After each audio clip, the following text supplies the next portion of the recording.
Hi, I'm Phil from Driftworks and this is my 964 Turbo.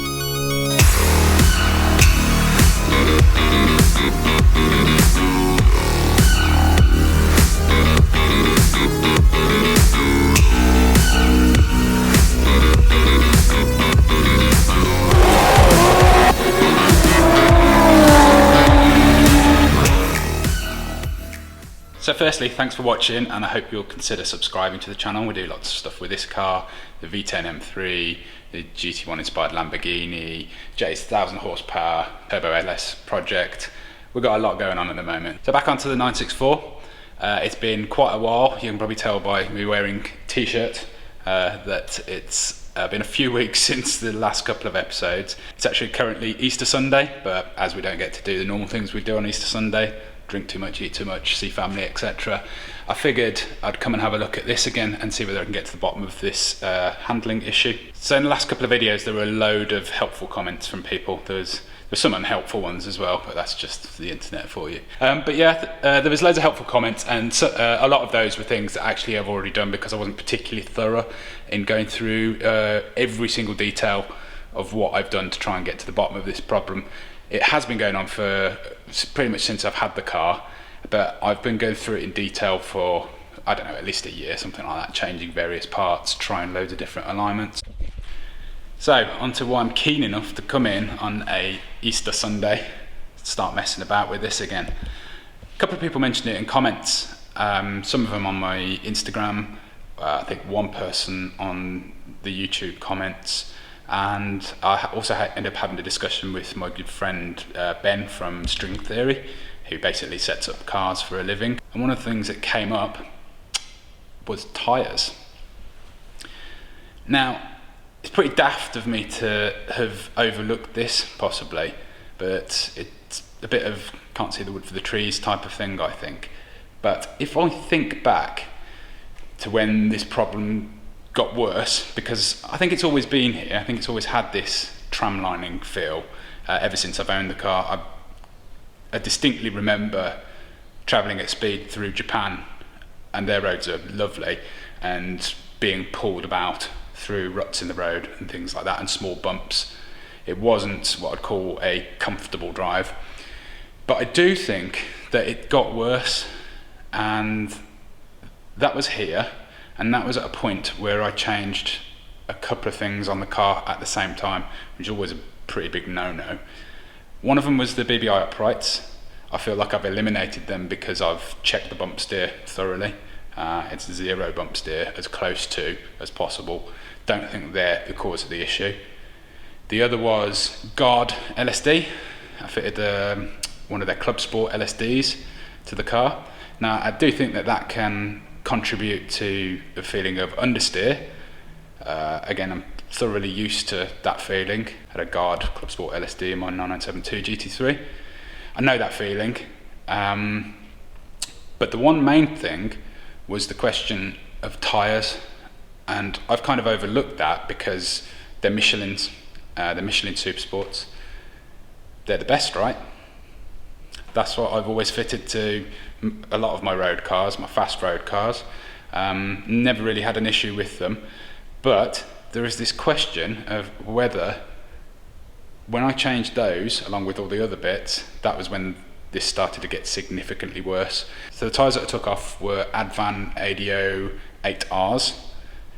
Pretty good tyre. I don't rate them particularly highly as a track tyre in terms of grip, but yeah, they're okay. The question is it down to tread pattern?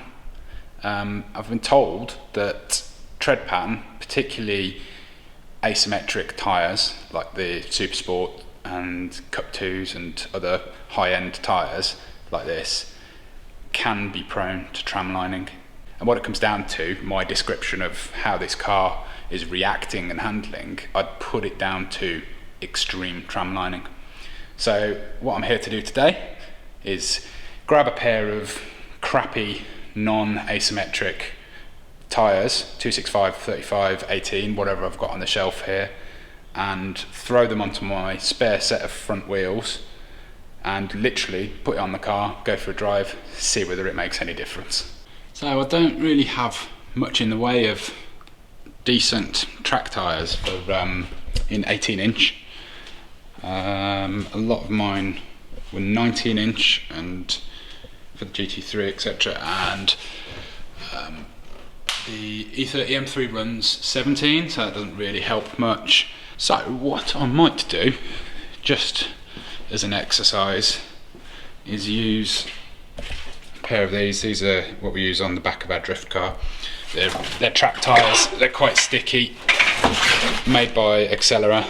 They are symmetrical, so instead of having an inner and an outer like you do on the Super Sports that you've got to mount very specifically, these are basically point one way or the other, so you put the arrows facing forward on both sides of the car and it should work.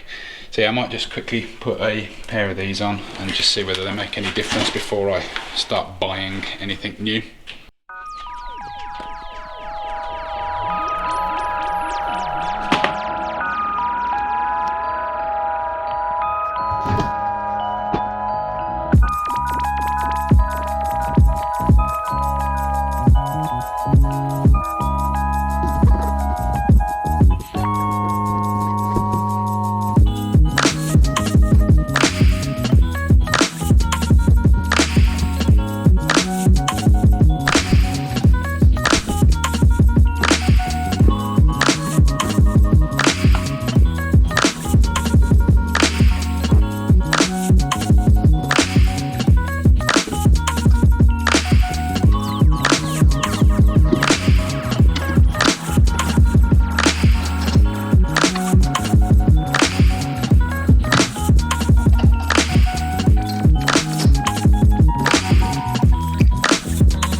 There we go, ready to go on.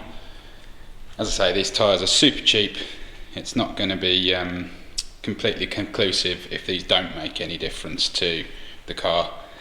I'll probably try something a bit better quality. Might put something like a R888 on there, something like that. I know they're used quite widely on Porsches, particularly RWBs.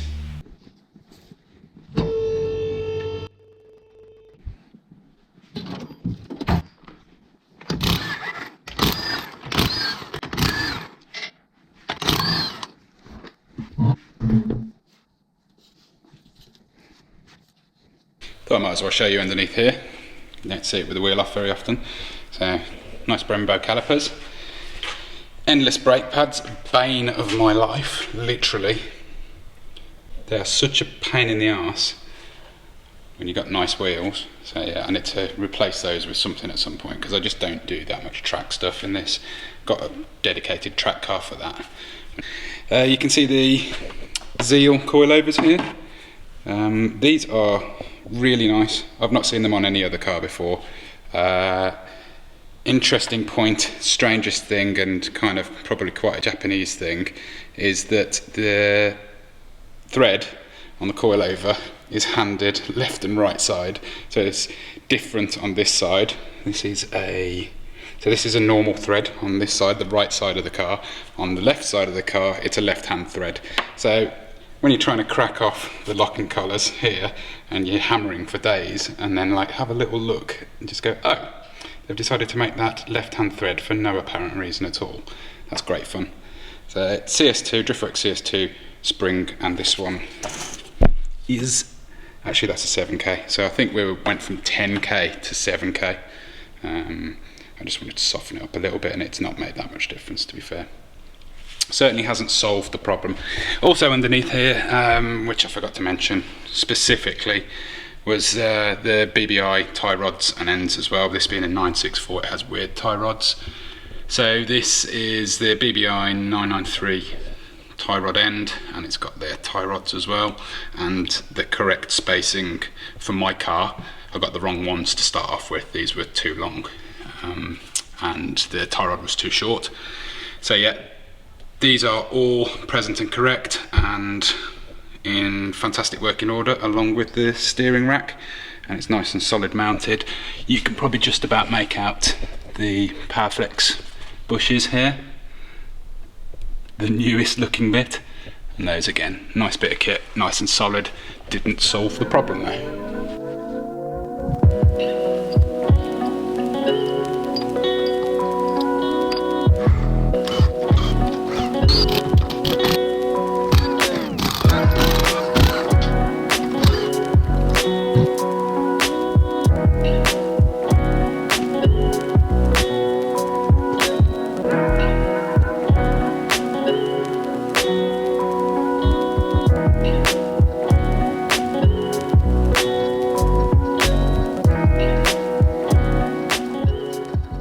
As is typical on these quick jobs, we're just simply going to put a different set of wheels on. It's just picked up a couple of the nuts coming off the studs here, so I've just run a die down the studs there. They're absolutely fine. I'm just going to have a quick look at the nuts here, because I did replace them probably not last time I had the wheels off, but the time before, so maybe there's an issue with one of the new nuts.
So there we go. It looks lovely, doesn't it?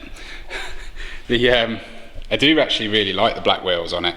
I did a whole sort of and ah over whether I wanted black wheels or the shiny gold and polished ones. I actually decided that I prefer these ones quite a bit more, because it's kind of in keeping with the original look, sort of the old school look. But in real life, less so in pictures and on video, this actually looks really moody. It just loses a little bit of its character. Obviously when you put all four on it looks a bit better. So yeah, only one thing left to do I guess, and that's give it a go. Oh yeah, forgot one thing. Since the last two videos that we did on this car, I found out that there's a slight issue with another part of it, and that's the turbo. It's not feeling particularly well, as you'll see in this picture here. I've got a new one on the way. Probably getting a little bit carried away in that department again, just, you know, for a change. But for now, I figured, you know, I've driven this far on it with a broken turbo, I might as well carry on and do a few more miles just to test the suspension again.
So I'm armed with two new track day tyres. I've got to scrub them in. I've got pressure gauge so I can have a play around with pressures a little bit. I'm pretty confident that I'm going to be able to tell whether it's made any difference pretty quickly on this one though. So let's go and find out.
Bloody worked.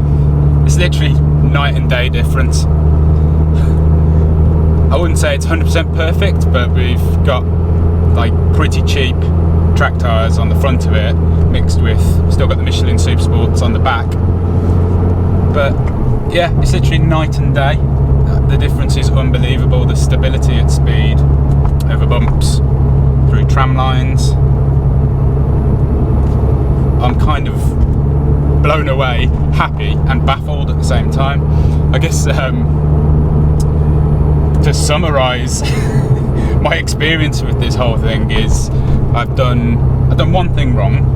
I think I changed multiple parts of the car at the same time. I probably should have done it in stages, or at least once I'd done it and found that there was a problem, I should have pulled it back in stages to find out what it was. So that's a big oversight on my part, big mistake on my part. But I would never in a million years suggest that buying the best road tyres that I know of, or there were at the time because the P4S didn't exist then, but the Michelin Supersport is what I've put on countless cars as a proper sports tyre on a road car. I'd never ever have thought that would be the cause of all of my problems on this car. It's absolutely mind-blowing to me, but obviously I'm really happy that I've found the problem and that I can now fix it. I can either, well, I need to have a matching set of tyres on the car obviously, but yeah, I don't know what I'll fit, but my god, absolutely mental. So thank you so much to everybody that's commented, made suggestions. Big shout out goes to whoever suggested it on a comment on the YouTube video. I'm sorry I forgot your name, your username. Also to Mark from Abbey Motorsport, who suggested this could be an issue, and to my friend Ben from String Theory, who thought maybe that's just it. Yeah, I'm really happy. Thank you very much, guys. So thanks for watching. Please give us a like for a happy ending to my torture. Make sure you're subscribed if you're not already. My personal Instagram is philmorrisondw, where a lot of this stuff ends up before it goes into a video, because these videos are bloody hard to make. But yeah, thanks for watching, guys. We'll see you in the next one. Cheers. Oh yeah, the next one is probably where I fit a gigantic turbo to this car. So make sure you're subscribed with that bell ticked. Say hello, Baxter. You come out to see me.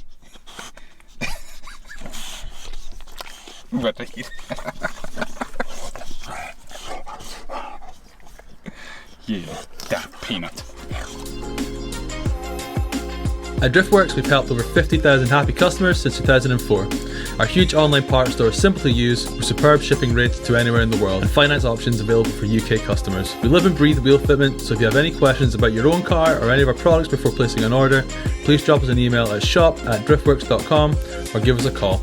Thanks for watching.